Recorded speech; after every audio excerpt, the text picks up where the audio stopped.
O P ticket book ചെയ്യുന്നതിനായി play സ്റ്റോറിൽ നിന്നും ME ഹെൽത്ത് എന്നുള്ള ആപ്ലിക്കേഷൻ ഡൗൺലോഡ് ചെയ്യേണ്ടതാണ്. ആപ്ലിക്കേഷൻ ഓപ്പൺ ചെയ്തതിന് ശേഷം നിങ്ങളുടെ UHID ലിങ്ക് ചെയ്ത മൊബൈൽ നമ്പർ കൊടുക്കുക. അതറിയില്ല എന്നുണ്ടെങ്കിൽ മൊബൈൽ നമ്പർ കൊടുത്തു കഴിഞ്ഞാൽ അതിലേക്ക് OTP വരുന്നതാണ്. അതിൽ ലിങ്ക്ഡ് അല്ല എന്നുണ്ടെങ്കിൽ ക്രിയേറ്റ് UHID എന്നുള്ള ഓപ്ഷനിലേക്ക് പോകും. അങ്ങനെ UHID ക്രിയേറ്റ് ചെയ്ത് പ്രൊസീഡ് ചെയ്യാം. ലിങ്ക്ഡ് ആണെങ്കിൽ OTP ആ നമ്പറിലേക്ക് വരും. ആ നമ്പറിൽ കിട്ടുന്ന OTP അവിടെ എൻ്റർ ചെയ്യുക.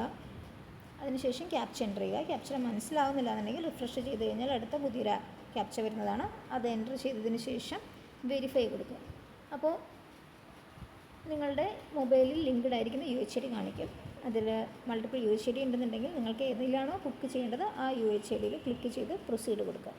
ഇവിടെ ഇയർ ഓഫ് ബർത്ത് ചോദിക്കുന്നുണ്ട്. ചോദിക്കുന്നത് ആധാറിൽ കിടക്കുന്ന ഡേറ്റ് ഓഫ് ബർത്ത് ആണ്. ഡേറ്റ് ഓഫ് ബർത്ത് ഇയർ ആണ്, ജനിച്ച വർഷം കൊടുക്കുക. 1990 ആണെങ്കിൽ 90.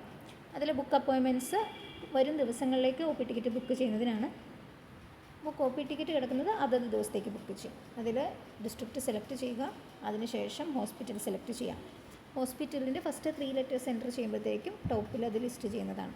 അപ്പോൾ ചേർപ്പാണെങ്കിൽ CHE എന്നടിക്കുമ്പോഴത്തേക്കും ചേർപ്പ് ലിസ്റ്റ് ചെയ്യും. ഇവിടെ അയ്യന്തോൾ എന്നുള്ളത് ടൈപ്പ് ചെയ്യുമ്പോഴത്തേക്കും അയ്യന്തോൾ ലിസ്റ്റ് ചെയ്യുന്നുണ്ട്. അത് സെലക്ട് ചെയ്യുക. ഒരു ഡേറ്റ് സെലക്ട് ചെയ്യുക. അവൈലബിൾ ആയിരിക്കുന്ന ഡിപ്പാർട്ട്മെൻറ്റ് സെലക്ട് ചെയ്യുക. ഡിപ്പാർട്ട്മെൻറ്റ്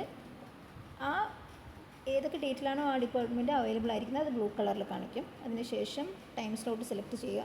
ടൈം സ്ലോട്ട് സെലക്ട് ചെയ്തതിന് ശേഷം ഒരു ടോക്കൺ സെലക്ട് ചെയ്യുക. സെലക്ട് ടോക്കൺ ഇവിടെ 26 ആണ്. പ്രൊസീഡ് ടു പേ കൊടുത്തു കഴിഞ്ഞാൽ അടുത്ത സ്ക്രീനിലേക്ക് പോകും. അവിടെ ഡീറ്റെയിൽസ് കാണിക്കുന്നതാണ്. പേ നൗ കൊടുത്തു കഴിഞ്ഞാൽ പേയ്മെൻറ്റ് ഗേറ്റ്വേയിലേക്കാണ് പോകുന്നത്. അവിടെ കാനറ ബാങ്കിൻ്റെയും സൗത്ത് ഇന്ത്യൻ ബാങ്കിൻ്റെയും ഡീറ്റെയിൽസ് കാണിക്കുന്നുണ്ടാവും. നമ്മളുടെ ബാങ്ക് അക്കൗണ്ട് ആ 2 ബാങ്കിലല്ലെന്നുണ്ടെങ്കിലും ഏതെങ്കിലും ഒരു ഗേറ്റ്വേ സെലക്ട് ചെയ്ത് നെക്സ്റ്റ് സ്ക്രീനിലേക്ക് പോയി കഴിഞ്ഞാൽ UPI പേയ്മെൻറ്റും കാർഡും കാണിക്കുന്നതാണ്. അത് വെച്ച് പ്രൊസീഡ് ചെയ്യാം.